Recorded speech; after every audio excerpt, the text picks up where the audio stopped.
Tonight, we're in Washington, where 1 year until Election Day, the inquiry hangs over everything. Deranged, hyper-partisan impeachment witch hunt. Donald Trump defiant. A secret testimony goes public. For the Democrats, there is no room for error. Before, we just had to assume how bad it was going to be, and now we're living it. What you should be watching for as the campaign heats up. Also tonight, Elizabeth May steps aside. I am no longer leader of the Green Party of Canada. After 13 years, where do the Greens go from here? Why some drinking water in Canada is as bad as in Flint, Michigan. And a dangerous stunt on a busy Toronto highway, why even the spectators could be charged. This is The National. After Canadians elected a minority government, and already we are seeing a big leadership change. Today, Elizabeth May announced she's stepping down as Green Party leader, saying it's time for the Greens to grow in a new direction. Too many politicians go out at the moment that everybody wants to kick them out the door. That's not happening here, and I like picking a moment when things are going well because I believe in this party. It is a role she's held since 2006, leading the party through 4 federal elections. May will continue as an MP, but Rosie, she says she's ready for a change, and so is her party. Not really a surprise, because May had signaled in recent weeks that her decision to step down as leader was coming. But there have been some calls, too, within the party for a leadership race as soon as possible. Some Greens are rather disappointed with the campaign, unhappy that they weren't able to capture the balance of power in this minority parliament. So what will a new leader mean for the Green Party? Salima Shivji looks into that. An election result that Elizabeth May calls both a big success and the impetus for her to leave as leader on her terms. I want to choose my own time of going. I want to choose a time when we've done better than we've ever done before, with over 1 million votes. It's also a promise kept to her daughter, Kate. Mom, you can work like harder than anybody's ever seen, but it's not good for you. May isn't going far, staying on as MP and her party's leader in the House. Hi, Elizabeth May. But her 13 years as head of the party, complete with victories like claiming a first seat, are now behind her. So is a federal campaign that, after provincial success, was seen as a great opportunity. The hope of capturing a dozen seats shattered. The party only managed 3 and failed to capitalize on a moment where May's central goal was also top of mind for voters. What you saw was a lot of bunching of progressive parties on the left talking about green issues, talking about climate action, but people did not see Elizabeth May as the path to actually achieving that climate action. There was praise today from political opponents, including one former Liberal May tried unsuccessfully to woo to the Greens. Jody Wilson-Raybould applauding her friend for passion, determination, and thoughtful advocacy. Praise also from fellow Greens when asked about the path forward for a new leader. Tenacity, bravery, the same qualities that I would use to describe Miss May. I really deeply admire her legacy. I mean, she's been a good friend of mine, a mentor, an inspiration. But also criticism from some with leadership ambitions. I think a lot of people are looking for somebody a little bit younger, but that also has experience and is completely bilingual. And so begins a year-long search to fill a large void. Elizabeth May says she'll stay neutral. It's for Green Party members to choose their new champion next fall. Salima Shivji, CBC News, Ottawa. Now, Elizabeth May is just the first significant change in this new minority rule, but she may not be the last. No matter where public life has taken me or will take me. On Wednesday, the Conservatives will hold their first caucus meeting since the election, and Andrew Scheer will have to answer some tough questions about his leadership and what he will do to address his team's concerns. He needs to calm those waters by the spring when the party holds an automatic leadership review. I need to earn your vote. Liberal MPs will start their new minority reality this week, too, when they say goodbye to some colleagues who lost. And of course, the Prime Minister is still working on his cabinet, which will inevitably have new faces. Next week, he'll meet with the opposition leaders to talk about the path forward for this minority government, a path that could see more dramatic changes in the months ahead. Andrew. Well, in cities across this country, new concern about just what is in Canadians' tap water. A pushing me. year-long investigation by more than 100 journalists, including some from Concordia University, has revealed unsafe levels of lead in a third of waters tested. And in some, the levels were even higher than those recorded in Flint, Michigan. Here's Bonnie Allen now with how 2 cities are responding. In Regina's heritage neighborhood, homes from the early 1900s often have lead-contaminated drinking water. Shayna Stock doesn't have lead plumbing, so the culprit is clear: the city's lead pipe that delivers water to her house. I've been in this house for 10 years now, and the letter we got last year was the first I had ever heard about there potentially being lead in the water, so it was a bit surprising to get that letter. The city of Regina offers free lead testing, but it's voluntary. They take 11 samples. Stock's lead levels were 3 times higher than what's considered safe. Not unusual, it turns out. The tainted water investigation collected 12,000 test results from drinking water in 11 cities. A third exceeded safe lead levels. Bruce Lamphere is a lead toxicity expert who consulted on the project. For too long, we've sort of just looked the other way. We haven't required municipalities to test for lead contamination in the water, and so it's been overlooked. This is the filter. The city of Regina gives homeowners free water filters, a cheap alternative to the real solution, removing all those lead service lines. It only rips out about 100 a year. At that pace, it would be 20 to 25 years, but we are looking to accelerate that. In comparison, the city of Montreal has pledged to remove 48,000 lead service lines over the next 11 years. The city is going to test 100,000 buildings for lead levels. It will also force homeowners to replace lead pipes on their private property. It's about public health. Regina has no plans to go that far. Shayna Stock has no idea when the city will rip out the lead pipe that delivers this water. It's concerning. Stock wants more testing and more transparency from the city. Bonnie Allen, CBC News, Regina. And a different public health concern to tell you about in Toronto tonight. Officials are warning of a dangerously high number of unvaccinated students in some schools. Now, CBC News has analyzed the data and found some of the lowest immunization rates are at a dozen alternative schools. And the risk of spreading very contagious diseases there, very real. Farah Morali explains. This is Toronto's Alpha Junior School. It's one of the city's alternative schools, where non-traditional teaching methods are practiced. According to public health data, more than 22% of students here are unvaccinated. It's the second highest rate in the city. As a parent, does that concern you? I mean, not really. I understand why people choose not to vaccinate their children. There's lots of issues of people concerned about some of the science, some of the effects of certain vaccinations.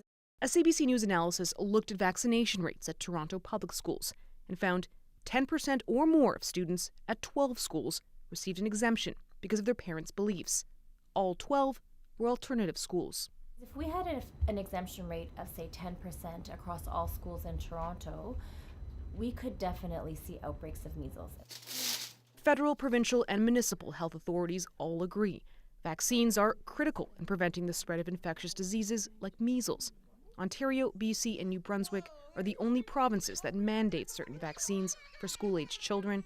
But in all 3, parents can still get an exemption based on their personal or religious beliefs.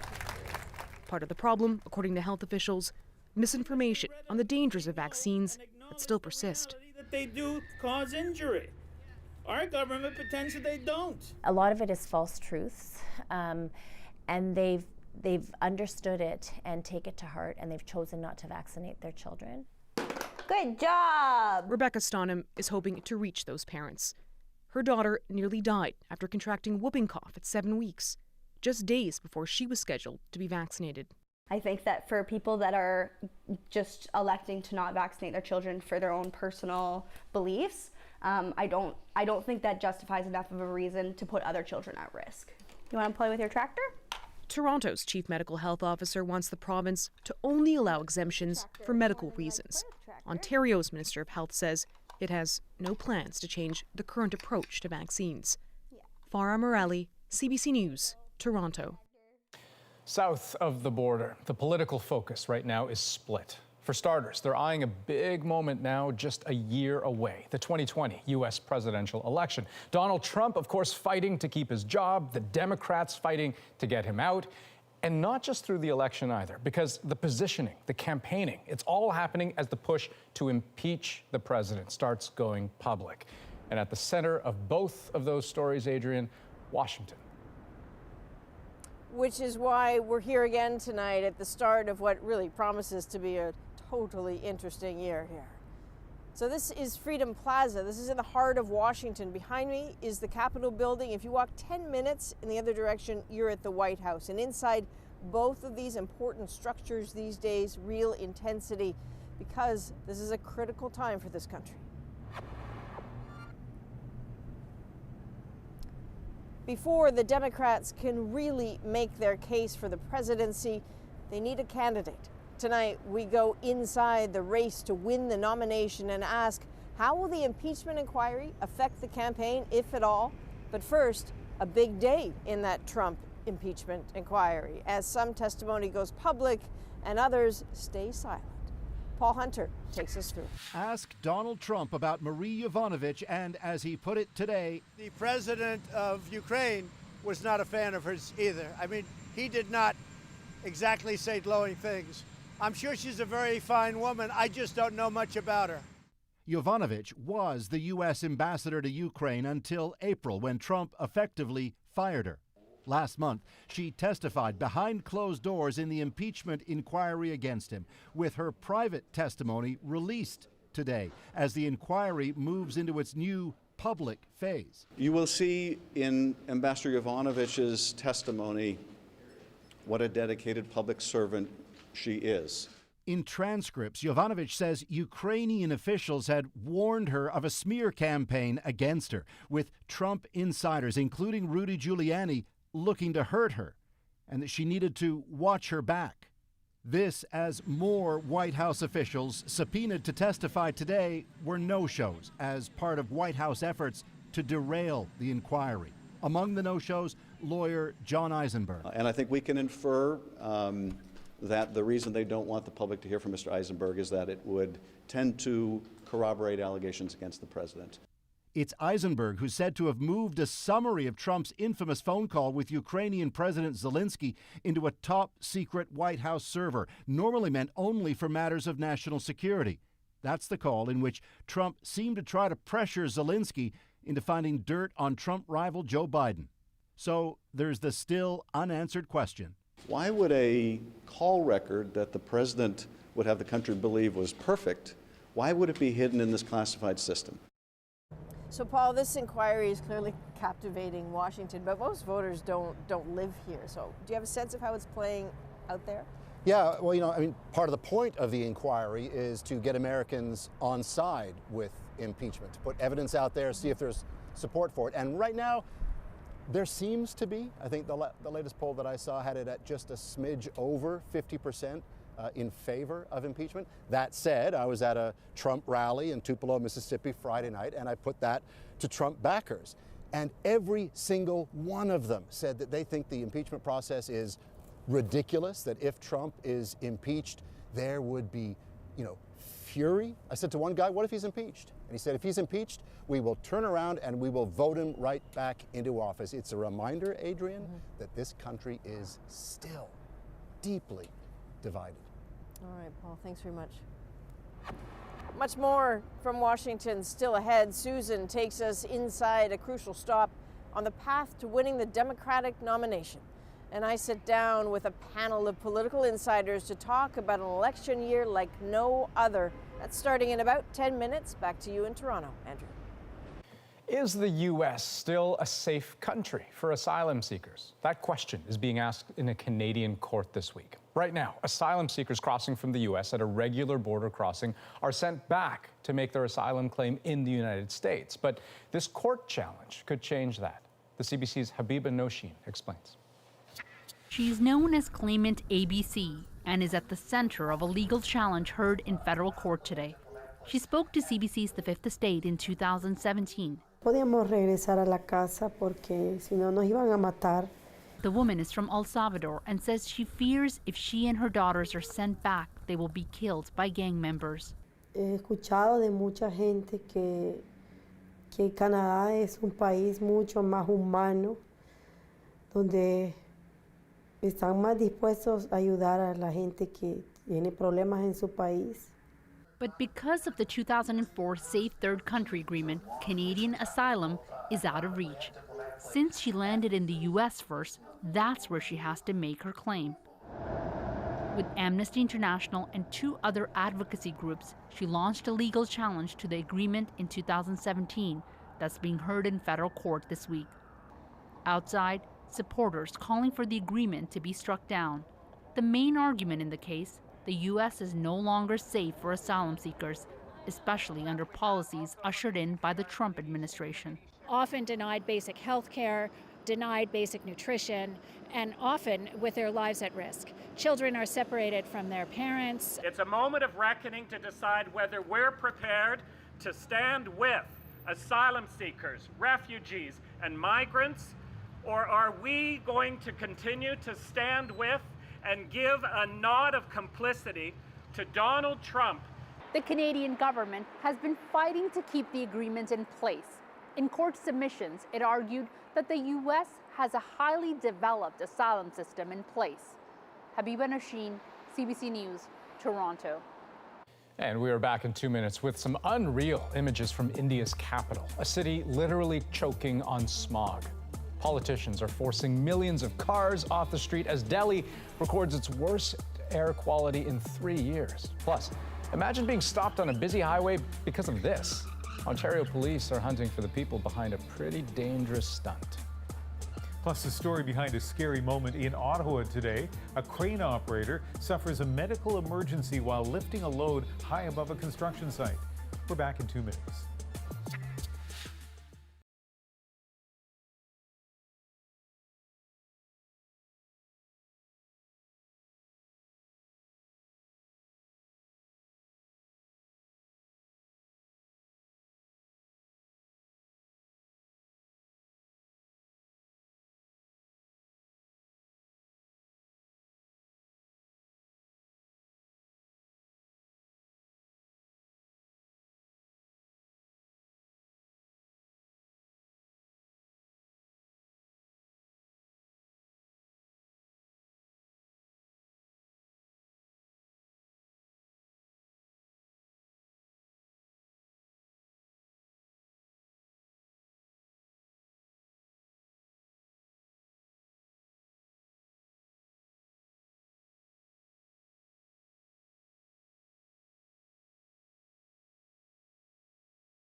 Welcome back. The air quality in one of the world's most polluted cities has become so poor, officials say, that just breathing is like smoking 2 packs of cigarettes a day. Toxicity levels in New Delhi are more than 10 times above what's considered safe. And as you'll hear from the CBC's Chris Brown, it is a growing health emergency, and many say the response from the Indian government has been woefully inadequate.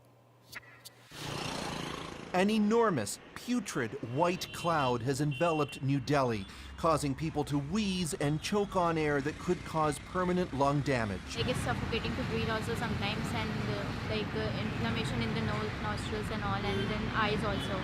Like it kind of burns.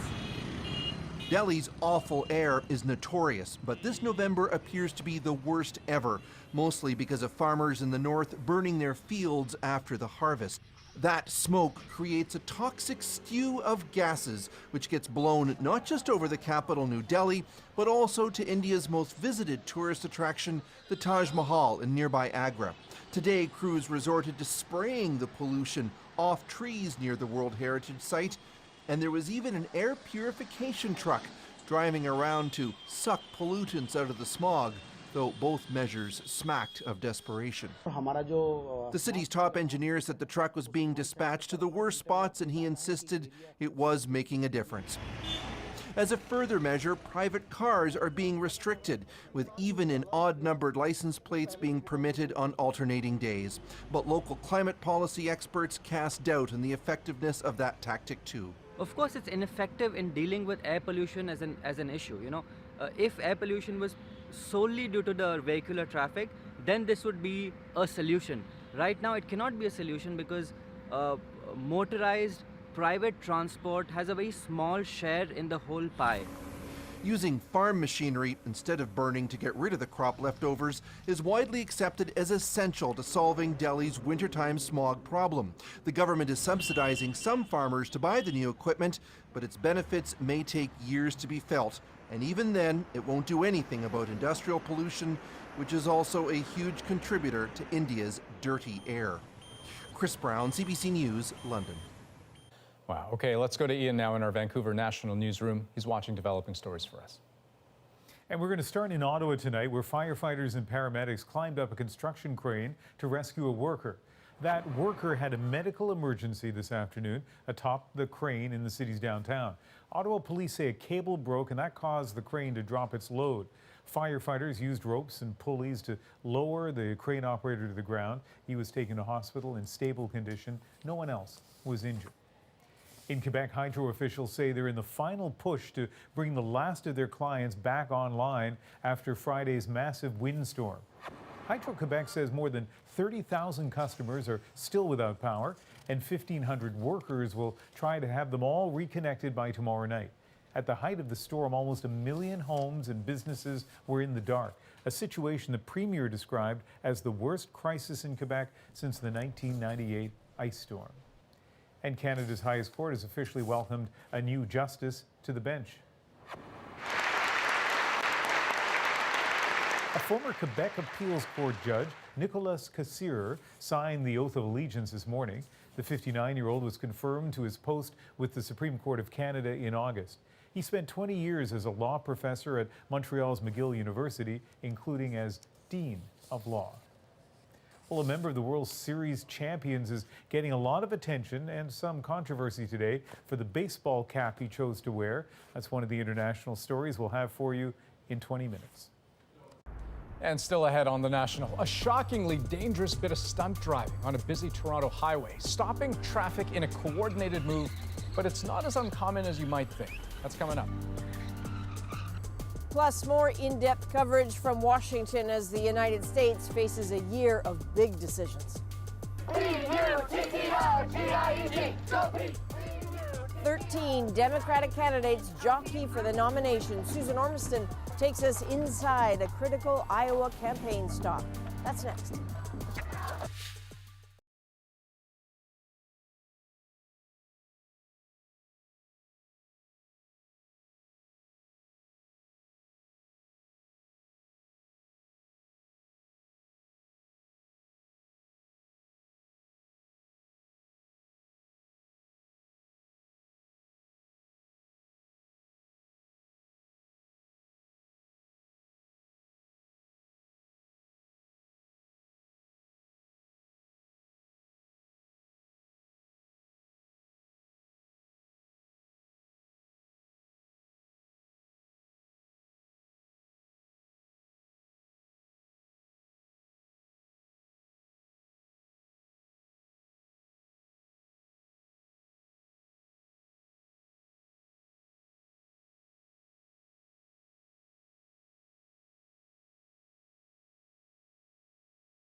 that is the scene in Lexington, Kentucky tonight. Donald Trump rallying his base with just 1 year to go now before the 2020 U.S. presidential election. And that is why we're here tonight in Washington to mark that milestone. Next year will be packed for both parties, and key on the agenda for the Democrats to pick a nominee. As Susan Ormiston shows us, it is a crowded field filled with passionate supporters. B-U-T-T-I-G-I-E-T, go Pete! B-U-T-T-I-G-I-E-T, go Pete! And so it starts, the frenzy. Go Pete! Dream back! Dream back! 1 year till America votes, with Democrats still searching for a savior. Iowa's key. If convention holds, the one who wins the Iowa caucus in February could emerge as the Democratic nominee. That's why they're all here. There's Kamala Harris, brave smiles, while her campaign is teetering. All the way. And here's Pete Buttigieg, surprisingly surging in Iowa. Democrats face an agonizing choice in 2020. Who can win? Who can muster enough energy and enthusiasm to get out the vote and beat Donald Trump? But also, after 3 years of Trump, who do they want? Moderate or progressive, young or old? Each bears its risk. Pete is the easy part, but his surname is so often mangled there are T-shirts to help. He trails the top three, but could be the Iowa surprise. This thing started with about 4 people in a room in South Bend in January. He's 37, served in the military, he's gay, married, and positioning himself as a moderate Democrat for the next era, not the last one. You can't be patriotic about a country if you hate half of the people in it. It's this part of the country that he's got to win. And being here, being in the middle of the country, I think it's to his advantage. I'll be heartbroken if Pete isn't the candidate, but I'll be beyond heartbroken if the Democrat doesn't win. More so than last time. Oh, interesting. Why? Because now we feel what it's like to have Trump. Before we just had to assume how bad it was going to be. Now we're living it. Democrats want a winner, and that's where Joe Biden fits in. The race from here is a scrabble. Long, tough, chaotic. Biden's painting a picture of vigor and fight, but struggling just to stay on top, pressed hard by Senator Elizabeth Warren. We caught up with Warren's campaign in Virginia. Let me give you one more idea for making structural change. It's time for a wealth tax. She is pitching a bold plan, tax the richest in America to pay for things like free university tuition and universal health care, but drawing critics who say her plan is unaffordable. Senator Warren, I'm from Canada. We have some experience with Medicare in our country. Your critics say that you are not telling the truth about what it will cost, the high cost, and that taxing the top 1% won't pay for it. What do you say? I say that I have made my principles on this clear, and that is wealthy people and big corporations are going to see their costs go up, and that hardworking middle-class families are going to see their costs go down. Do you think she's too liberal for America? When did liberal become a dirty word? Liberated, freedom, those are good things. I think her ideas are big, and I think they're good ideas. We need a president who's going to take us back to the America we used to be. Thank you. There you go. She has an impressive ground game and passionate, loyal support. I love Warren. She's a normal working class person. She understands us, the reality of us. But by planting herself firmly on the left, will she frighten away nervous Democrats?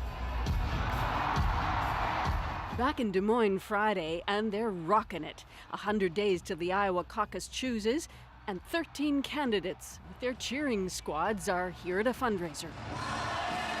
Bernie Sanders, despite his heart attack, still ranks near the top. Tonight, all of us, no matter what candidate we are supporting, are in agreement that we must defeat the most dangerous president in the history of our country. Watching it all play out is Mark McKinnon, Republican advisor and TV host of The Circus. A lot of the physics in the Democratic primary have been pulling leftward, which has a lot of Republicans and the president excited about who that nominee could be. They're excited about going against somebody like Warren or Bernie, who's up right now. That's Joe Biden's best opportunity. Not scary socialist, not from a new era, but safe. And we must beat him.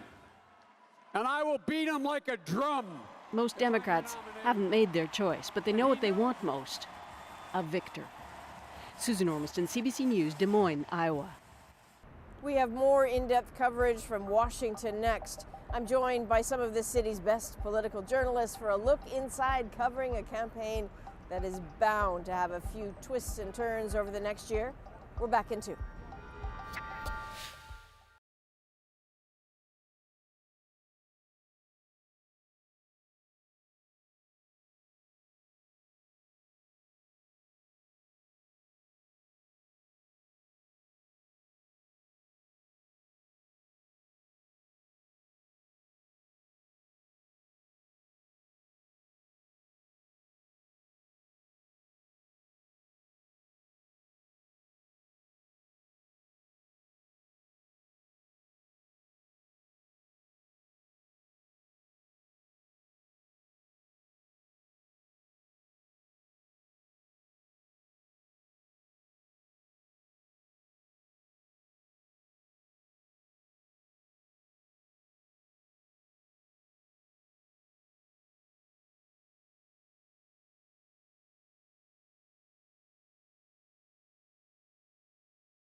One thing is for sure, the 2020 U.S. presidential election will be anything but boring. The relationship between the Democrats and the Republicans is hostile, due in big part to the impeachment inquiry.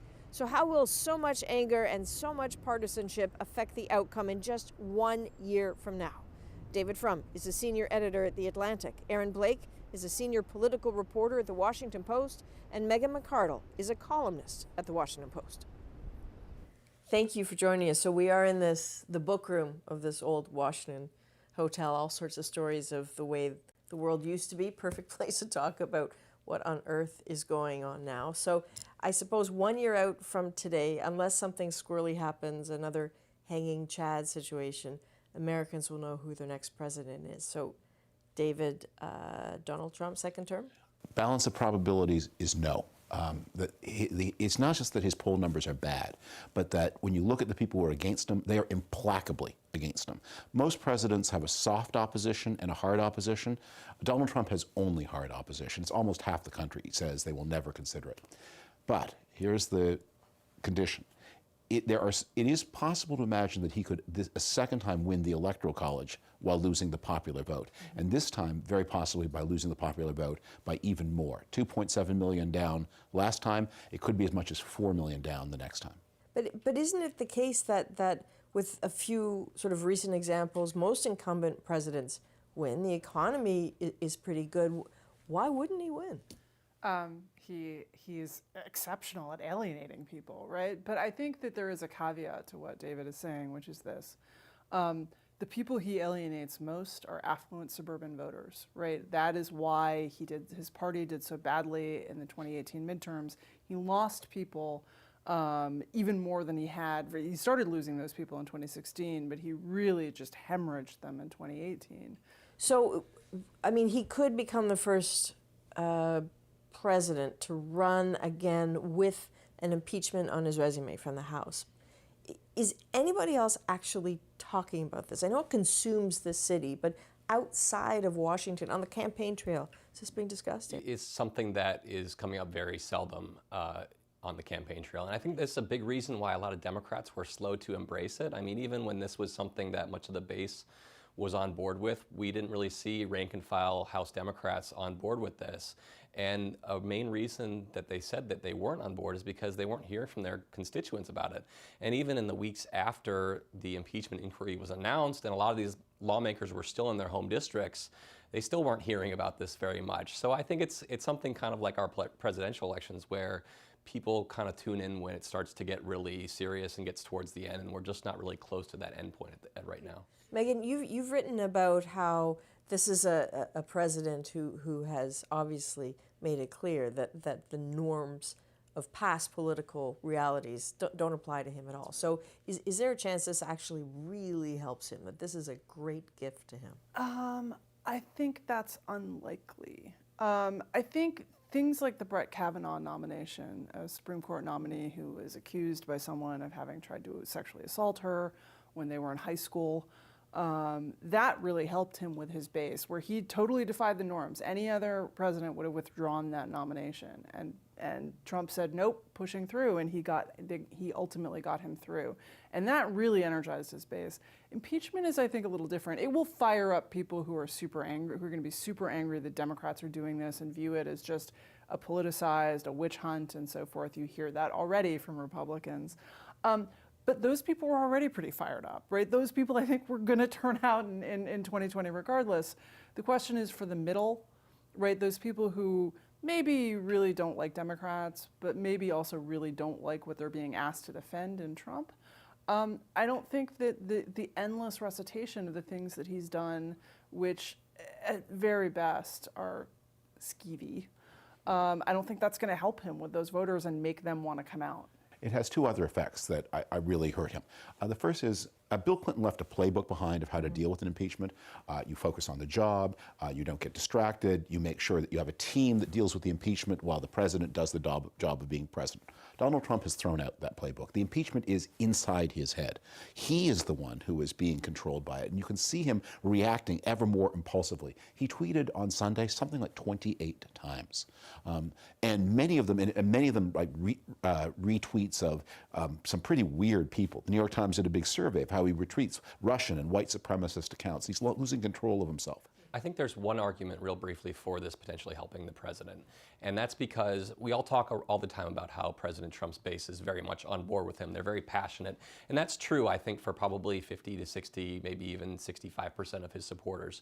But if you look at polls, there is some softness in his numbers. There was a poll last week that showed 33% of Republicans are not proud of President Trump. 41% say they're not excited about him. If those people, as they did during the Kavanaugh hearings, move from being somewhat meh on the president to be really feeling like he has been persecuted through this process, that this hasn't been entirely fair to him, I think that could mobilize his base in maybe a way that they wouldn't otherwise be. But I think we may have a recession by next year, right? Like, absolutely could happen, and that's the end of Trump. If that happens, then he is not going to be reelected. Let me ask you about this next year ahead, because as a Canadian, we just finished an election, 40 days, by the way. Climate change, the response to the climate crisis, the economy were big issues. Are we going to hear discussions of issues down here, or is it just going to be a year of what people think about Donald Trump? On the Democratic debate stage, or when we get to the general election? Because the Democrats are debating real issues, right? They're talking about single-payer health care, they're talking about climate change, they're talking about immigration.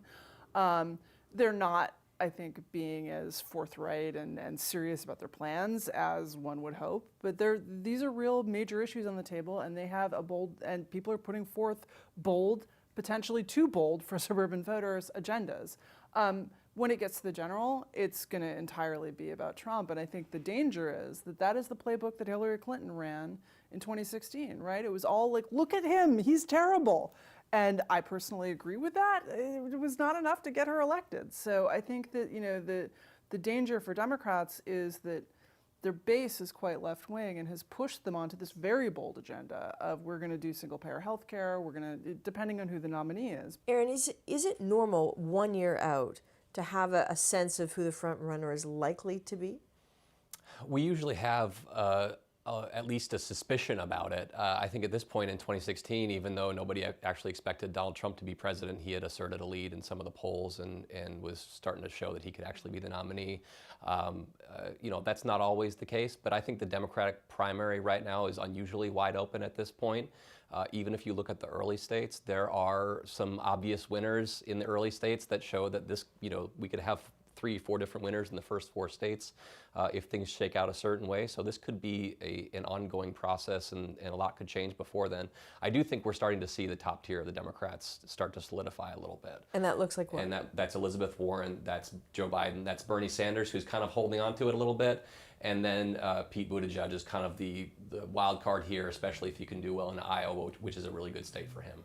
What does it say about the divisions in this country if 2020 looks like Elizabeth Warren, who's pretty far on the left, and then Donald Trump, who is pretty far on the right? I think that it shows that America is dividing, is that we have sorted ourselves geographically along ideological and demographic lines. We have sorted ourselves residentially, even within the places where we live. And as we have become more homogenous, it is more and more impossible for us to imagine that the other side might ever have a point. So I think one of the things that's happening in the Democratic world is they look at Donald Trump and they see a weak incumbent, an unpopular president. As you said, given the economy, he should be much stronger, but he's very weak. And a number of Democrats are thinking, why should we do what we must? Let's have some fun. And Elizabeth Warren, for them, represents some fun. So let's take a chance to make some predictions here. 1 year out, not necessarily a candidate, not necessarily a winner, something from this strange political beast that is the United States. Can you make one prediction that we'll see the next year? I think you'll see an amazing level of political engagement. 2018 saw the highest voter turnout in a non-presidential year since before the First World War. I think you're going to see turnout in the 60% or even higher range. Both Republicans and Democrats are going to mobilize a lot of people. And the bigger the turnout, obviously, the better the Democrats do. Their coalition is bigger, but harder to mobilize. But when mobilization is high, they do have the numbers behind them. And it could be, I mean, there could be long lines at the polls. There will be an effort in Republican-leaning areas to make it more difficult to vote, to discourage Democratic voters who are weakly attached to the political process. Eric? President Trump is impeached. He is acquitted by the Senate on a mostly party line vote. Maybe they have one Republican crossing over, somebody like a Mitt Romney. And by November, it has almost no bearing on the election. People actually forget that it actually happened because it feels like so long ago. And that's not to say this process is not important. It is important. But I think that views are so hardened that they're going to be hard to move. And especially, you know, Democrats didn't want to impeach the president because they were worried it might help him. I think getting this out of the way before the Democratic nomination process really begins allows for this to kind of fade in the background. Last word to you. Well, I'm mindful of the great physicist Niels Bohr's line that predictions are hard, especially about the future. But I will say that barring a recession, which I think will be a game changer and is entirely possible, that in November 2020, when it's all over and people are looking back, both sides are going to be shocked by how close it was and sort of unable to believe that so many of their countrymen voted for the other person. Okay. 3 of you, thank you very, very much. Appreciate that. Thank you. And Ian is back in 2 minutes with stories developing around the world. Also ahead, our moment, a set of Second World War medals donated to Goodwill that finally made it home. That's coming up.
Welcome back to the National Newsroom in Vancouver. Iraq's recent surge of violence doesn't appear to be easing. At least 5 people were killed after security forces reportedly opened fire on protesters. Thousands continue to gather in Baghdad, part of the largest wave of anti-government protests in decades. More than 250 people have died since the demonstrations began in early October. Police today found 41 migrants alive hiding in a refrigerated truck in northern Greece. Most of them are from Afghanistan. They weren't injured, though some did ask for medical assistance. The driver was arrested. Police had stopped the vehicle during a check on a highway. Last month, 39 Vietnamese nationals were found dead in a similar vehicle near London. And the Washington Nationals continued their World Series celebration today, making a stop at the White House and creating a moment that quickly garnered a lot of attention online.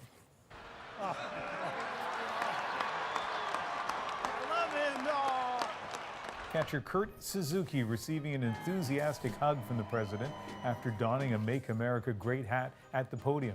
Most of the team attended today's event, but at least 8 players declined an invitation. Next on the National, searching for the people behind a wild scene in Toronto, which held up traffic on a busy highway as people did donuts. The police investigation right after this.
In the middle of the night, cars were brought to a stop right in the middle of a Toronto highway by something police say was really reckless, even potentially deadly. And as Greg Ross explains, the driver behind it all, still out there. This cell phone video shows a white sports car doing donuts in the middle of a major Toronto highway. It's dangerous and reckless, and it's criminal. Just steps away, a number of people gathered to watch from the side of the highway, leaving their cars to block all of the eastbound lanes. People are hijacking the highway for their own personal adventure, their own thrills. Police are now telling us they believe this happened early Sunday morning. That's when calls came in that a part of Highway 409 was blocked by several cars. It happened on the part of the 409 where you see that curve in the highway here just behind me. It doesn't appear anyone was hurt, but Constable Kerry Schmidt says the outcome could have been far worse. Had traffic been approaching that area and ran into the back of stopped traffic unexpectedly, and people are going to get hurt, people are going to die because of this. The person behind the wheel is facing the most severe charges, including stunt driving.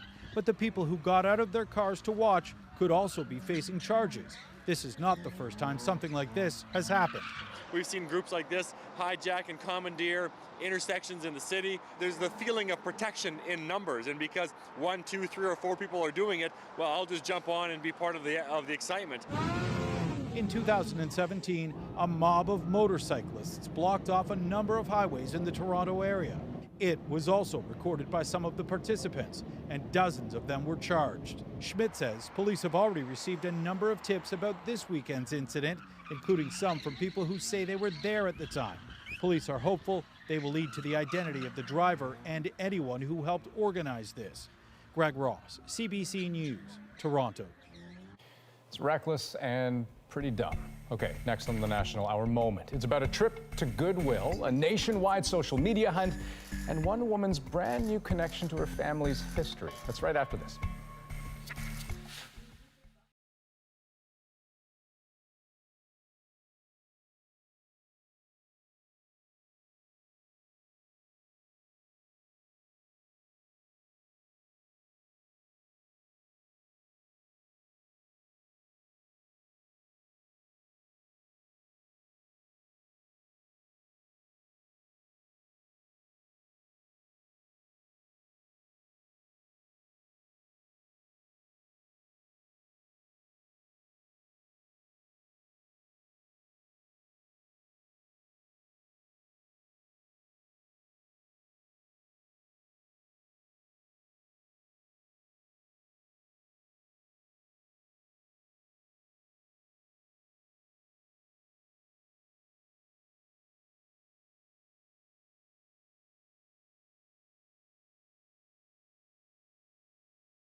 These family memories, including medals from the Second World War, were donated to a Calgary Goodwill store last week, prompting the store to then go searching for the family they belonged to. And the woman who ended up claiming them while she grew up hearing stories about her grandfather who died liberating Holland in 1945 she wasn't aware these mementos existed. So her discovery of family history is our moment of the day. That's my grandmother's writing, so I've got to assume that's Mom's. Oh, is that ever cool? There you go. It's my mom's graduation. Lost my mom and my grandma several years ago, and this is pretty amazing. We're still even trying to figure out how it happened. Yeah, definitely would not have been an intentional thing. I think there was probably a little bit of some fate involved. I mean, it's if they hadn't been donated, if they they hadn't opened the box and seen them, they'd probably sit on a shelf somewhere for another few decades. Grandpa was the love of her life. My grandmother was very good at telling us all about the history of the family and that kind of thing, but I think maybe she was just more concerned about telling us what kind of man he was than that he got medals in the war. So. And a few things I find impressive about this story, Ian. Obviously the original recipient of the medals, but also that the Goodwill store managed to find the family and that they even bothered to look. They didn't have to do that, but they did. And Andrew, another part of the story which is terrific is that as people read more about it, as I was doing today, we learn not just about this man and his family, but also his regiment, Fort Garry Horse, a very famous Canadian Reserve tank regiment from Winnipeg. They were involved in the D-Day invasion, and Sergeant Finch rejoined the regiment in Holland. That is where he was killed, and a good story to mark and to remember a week before Remembrance Day. Yeah. That is the National for this Monday, November the 4th. Good night. Good night.